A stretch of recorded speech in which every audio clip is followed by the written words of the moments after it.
Votre grâce est sur les dents. Chapitre 5. L'heure du thé.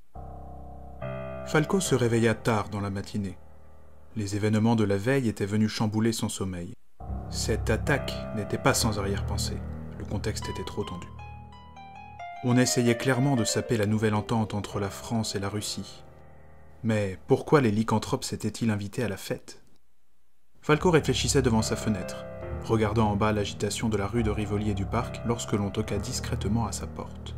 Il ouvrit, drapé dans sa robe de chambre en soie brodée de son monogramme. Un garçon de service de pas plus d'une vingtaine d'années tenait un plateau avec dessus un billet. 12h30 chez Beaufinger, signé F. Le directeur francilien et son sens de la formule légendaire. Falco profita du temps qu'il lui restait pour prendre un bain brûlant, bénissant son époque et ses merveilleuses innovations. Il enfila un costume 3 pièces en tweed brun, fait sur mesure par un tailleur londonien. Hormis le cheddar, la couture était l'une des seules choses que les Anglais réussissaient. Il ne se couvrit pas, ayant toujours trouvé les chapeaux ridicules, et décida de partir au rendez-vous à pied. Après tout, il n'avait qu'à se rendre au bout de la rue de Rivoli. La marche lui ouvrirait l'appétit. Il franchit à 12h29 la porte-tambour de la brasserie Beaufinger. Régnait à l'intérieur de l'établissement une lumière jaune et chaude. Un élégant brun gominé portant l'uniforme du restaurant apparut aussitôt. Il eut à peine le temps d'ouvrir la bouche que Falco avait déjà repéré Frossa à une table sous la charmante coupole de verre, fierté de l'établissement. Le directeur n'avait pas perdu de temps. Frais comme un gardon, il savourait une pinte de blonde servie dans un imposant Weizenbecker. Bon sang, cet homme n'était donc jamais fatigué? Frossa se leva pour saluer Falco. « Asseyez-vous, il y a du nouveau !» Étrange endroit qu'un restaurant pour parler d'affaires aussi délicates. Mais Falco fut rassuré en jetant un regard aux alentours. La quasi-totalité de la salle avait été réservée par le bureau. Frossa ne faisait pas les choses à moitié. Les oreilles qui traînaient étaient sûrement déjà au courant de nombre de choses que le contribuable lambda ignorerait toujours. « On a remonté la piste des lycanthropes d'hier soir. Votre morceau de tissu y a contribué. Je vous passe les détails. » Le service était efficace. « Alors, de qui s'agit-il » demanda Falco. « Rien n'est encore sûr. »« Comment ça ?» Le serveur fit apparaître comme par magie une bière devant Falco qui ne s'en plaint pas. Elle était fraîche et très correcte pour un bar parisien. « Vous avez entendu parler de la tanière de Boulogne ?»« Vaguement. Rafraîchissez-moi la mémoire, voulez-vous ? Nous soupçonnons une concentration de lycanthropes quelque part dans le bois de Boulogne. Si cette tanière existe, nos bêtes d'hier viennent probablement de là-bas. C'est l'explication la plus logique. À part leur communauté, il n'y a pas de meute dans la région, et une horde ne quitterait pas son territoire, surtout pour la ville. Reste à savoir pourquoi ils sont sortis de leur antre. Vous pensez que quelqu'un leur a demandé de venir ? Possible, mais vous connaissez ces hurluberlus. Ils ne sont pas du genre à prendre de tels risques, sauf quand il y a un gain à la clé ou quand ils sont à cran. Le serveur vint prendre la commande. Falco opta pour une choucroute, spécialité de la maison. « Il faut donc aller enquêter », reprit le directeur. « Et je suppose que c'est une affaire pour moi. Je vais finir par penser que vous avez des dons d'omnipotence, mon cher. En même temps, ces loups sont probablement liés à votre affaire. Mais je vous rassure, vous ne serez pas seul sur le coup. Pourvu qu'on ne lui mette pas un bleu dans les pattes. Ne vous en faites pas, vous prendrez le contact demain. Les détails ne sont pas encore réglés, alors guettez vos billets. » Falco hocha la tête en prenant une gorgée de bière. Les choucroutes arrivèrent enfin, et furent largement à la hauteur de leur réputation.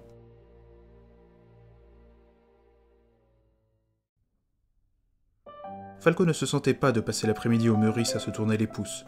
Il décida de jouer à l'autochtone en allant flâner un peu.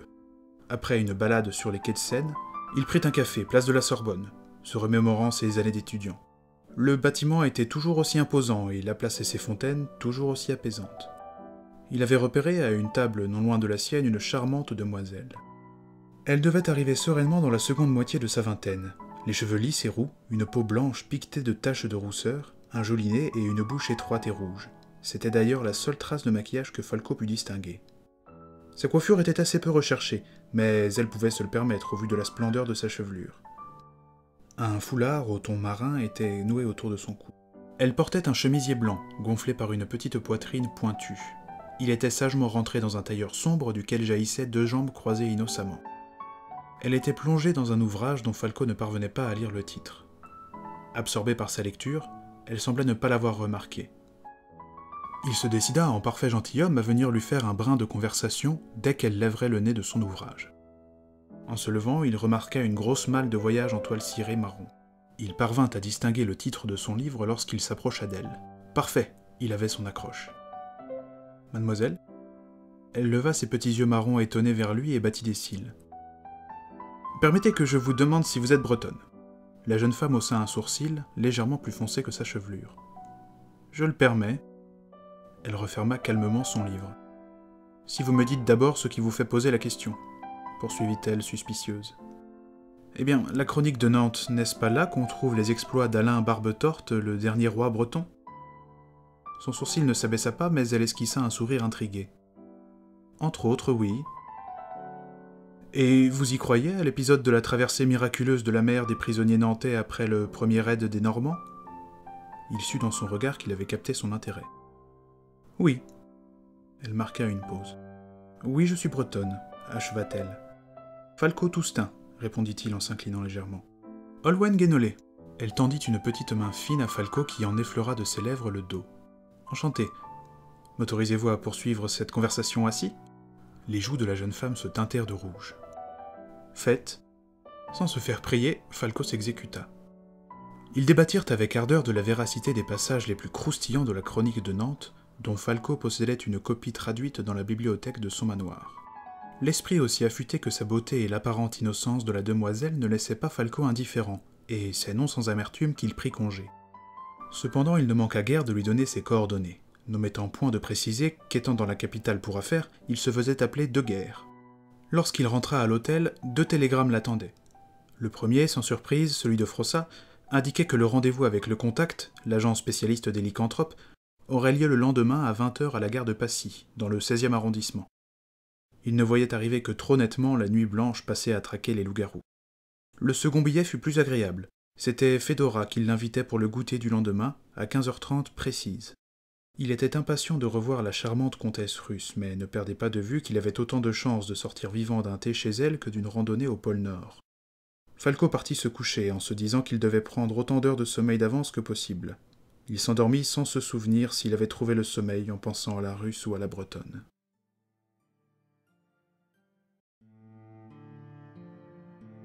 L'hôtel particulier du comte et de la comtesse de Pistolcref était de toute beauté. Il s'agissait d'un bâtiment du début du siècle dernier, situé dans l'élégant 7e arrondissement. Même dans la rue pourtant ponctuée de somptueuses bâtisses, on ne remarquait réellement que cette demeure. Pour l'occasion, Falco avait revêtu un très élégant complet à carreaux discrets et veste croisée. Il ne put s'empêcher de remarquer une fort belle calèche dans la cour. Malgré les prodiges de l'automobile, le comte et la comtesse restaient de la vieille école en matière de transport. Un majordome sans âge prit son manteau avant de l'annoncer et de l'emmener au salon. On se serait cru revenu à l'ancien régime. La décoration, tout en portrait et en buste, respirait la noblesse séculaire. Les tons dominants de la pièce étaient l'écru et le bleu océan, relevés par le marron vif du mobilier laqué. Le comte Alexei Grigorievitch lisait dans un fauteuil Louis XV le Novoye Vremia, une gazette pétersbourgeoise. Il replia son journal en voyant Falco et se leva en esquissant un sourire. Vêtu d'une élégante tenue d'intérieur, c'était véritablement un colosse. L'accueil fut fort chaleureux, et Falco se vit invité à prendre place dans un fauteuil dont les accoutoirs représentaient des cygnes aux ailes dorées. « Vodka » proposa le comte. Falco accepta de bonne grâce, mais était résolu à ne pas baisser sa garde. Il n'oubliait pas qu'il pouvait se trouver chez un siphonneur d'artères. Alexei claqua des doigts et le domestique réapparut, avec dans les mains un plateau d'argent poli sur lequel était posé un carafon de vodka, pris dans un seau rempli d'eau gelée. « Je vous dois un immense merci, mon cher, pour votre intervention de l'autre soir, » fit Alexei tandis que le domestique remplissait 2 verres. « Sans vous, c'en était fait de ma sœur. »« Il est naturel de n'écouter que son courage lorsqu'une femme est en détresse, » répondit Falco. « Ah, les Français. Même lorsque cette dernière est en proie aux attaques de créatures à moitié humaines ?» Visiblement, le Russe tâtait le terrain. « Je reconnais que mon sang n'a fait qu'un tour et que, tout comme vous, je me suis rué sans m'attarder sur la moindre réflexion. »« Savez-vous ce qu'étaient ces créatures ?» demanda Alexei Grigorievitch en lissant ses moustaches blondes. Le ton était cordial, mais le comte avait un visage impassible dans son fauteuil. « Ma foi, je n'en ai pas la moindre idée, » mentit Falco. « Des lycanthropes, un terme que les ignorants ont coutume de remplacer par « loup-garou ». La conversation prenait un tournant peu engageant. « Des créatures magiques » fit Falco avec un air niais.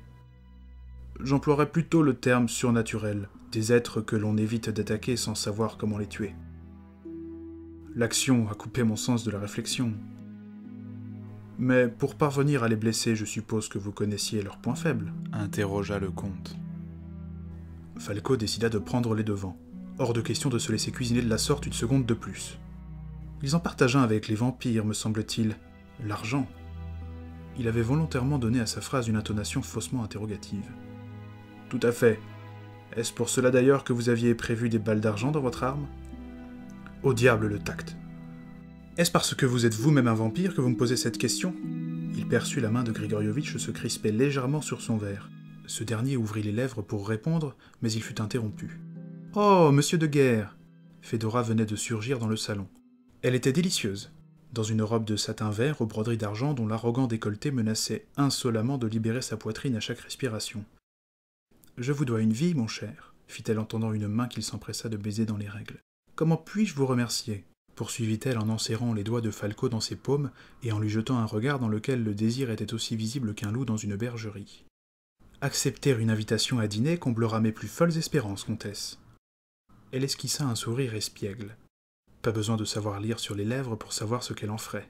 « Nous verrons, mais ceci devrait pouvoir se faire. » Une lady ne doit jamais dire oui. Alexei s'adressa à elle en russe. Il lui dit de ne pas prendre de décision sans lui en parler. Étrange. Il reprit en français avec un ton affable. « Vous arrivez à point nommé, chère sœur. Nous discutions avec monsieur de Guerre des vampires. » La belle parut légèrement troublée par le commentaire de son frère, mais elle ne semblait pas vouloir d'un conflit ouvert devant son invité. « Voilà un thème inattendu. Le sujet vous intéresse, monsieur de Guerre ?» Il fallait choisir, se mouiller ou rester au sec et ne rien apprendre. « Naturellement. Par chez nous, nous avons pléthore de légendes, et le surnaturel est à mon sens un sujet tout à fait fascinant. »« Je t'en prie, Fedora, » commença le comte. « Nous avions une conversation sérieuse à finir avec monsieur de Guerre. Peux-tu nous laisser ?»« Il est mon invité, » répondit-elle sèchement en russe, en insistant bien sur le possessif. « Ne fais pas l'enfant. » Le ton montait. Finalement, la comtesse s'enfuit, furieuse, sans même un regard pour Falco qui feignait de n'avoir rien saisi. Grigorievitch lui fit signe de se rasseoir. « Vous n'avez pas répondu à ma question, monsieur de Guerre. »« Ni vous à la mienne. Néanmoins, j'escompte bien que vous le ferez après ma réponse. » Il allait jouer les naïfs. Il savait que certains vampires nourrissaient un profond mépris pour les humains. En faisant le nigaud ignorant, il pourrait peut-être endormir la méfiance de Grigorievitch. « Effectivement, » débuta Falco. « J'avais, avant même de voir les énergumènes de l'autre soir, de fortes raisons de penser que de telles créatures existaient. Voyez-vous, je suis un passionné du sujet. J'ai d'ailleurs en ma possession un dossier constitué par mes soins, compilant tous les faits de cette nature s'étant produits depuis les 15 dernières années. Et, bien que je n'ai jamais vu de vampire, il ne fait aucun doute, surtout avec notre péripétie de l'autre soir, qu'à mon sens, ils existent aussi. » Alexei vida sa vodka d'un geste fluide. « Je crains de vous décevoir en vous apprenant que je ne suis pas en mesure de confirmer votre théorie. » Son ton était étrange, comme s'il répétait pour la énième fois la tirade maîtresse d'une pièce de théâtre. Falco feint la déception. Il fallait continuer de sonder. « Je ne perds pas espoir. J'ai de fortes raisons de penser que la vague de crimes qui sévit depuis des mois dans la capitale est leur œuvre. »« Ah oui, vous n'êtes pas le seul, il semblerait. Mais j'espère qu'à l'inverse des journalistes, vous avez des preuves. » « Pas assez pour le moment, mais je ne désespère pas. J'ai découpé toutes les coupures de journaux relatives à cette affaire. » Si avec tout ça Falco ne passait pas pour un Dummkopf, ils poursuivirent quelque temps cette conversation. Lorsque le sujet changea, le comte fit rappeler sa sœur qui semblait maintenant être une lionne à l'orgueil blessé. Alexei Grigorievitch ne les laissa pas en tête-à-tête. Malgré l'intelligence et la finesse d'esprit de la comtesse, ils parlèrent dans une atmosphère tendue. Fedora essayait de trouver un moyen de faire partir son frère, mais ce dernier trouvait toujours un prétexte pour rester. Falco prit congé en début de soirée, assez désappointé et déçu. Les remerciements avaient tourné au vinaigre, mais ses soupçons sur les deux Russes, eux, arrivaient de plus en plus à maturation. Si seulement il tenait une preuve. À peine la porte de l'hôtel particulier refermée, Fedora Grigorieva se rua dans le salon. La massive silhouette de son frère se découpait devant une des grandes fenêtres devant laquelle il avait l'habitude de méditer. « Je n'aime pas cet homme. » fit-il sans même se retourner. « Qu'est-ce qui te fait dire ça » rétorqua-t-elle avec mépris en s'approchant. « Il a des doutes sur nous, c'est évident. Et pourquoi un armateur s'intéresserait-il à notre cas ? Mon pauvre, tu es paranoïaque. Pour ses affaires, bien sûr. Et il m'intrigue. J'ai vu que je lui plaisais. Tu ne t'es pas dit que peut-être il s'intéressait juste à moi ? Bien sûr qu'il avait envie de toi, comme tous. » Alexei se retourna et regarda sa sœur. Il lui déposa délicatement un baiser sur le front. « Tu vas aller dîner avec lui. Fais en sorte qu'il te raccompagne, n'importe où. Et tue-le. Il m'a sauvé la vie. On ne peut pas prendre le moindre risque. Tu le sais. » Elle soupira, le visage empreint d'une immense lassitude. Les choses ne changeraient donc jamais. Fedora s'éloigna d'Alexei et se laissa tomber dans un fauteuil. Dommage, il me plaisait vraiment. Le silence, uniquement troublé par le pendule de l'horloge, inonda la pièce. Alexei le brisa. « Et je ne veux pas que tu couches avec lui. » Fedora se releva, hors d'elle. Sans répondre à son frère, elle saisit le premier objet qui tomba sous sa main, en l'occurrence la bouteille de vodka. Le comte les faisait venir spécialement des meilleures fabriques de Russie. Elle savait qu'il y tenait et que c'était hors de prix. De toutes ses forces, elle la jeta sur un magnifique lebrun. Sans même un regard pour Alexei, elle sortit de la pièce. Pas question de l'écouter. Quitte à tuer un bel homme, autant en profiter avant.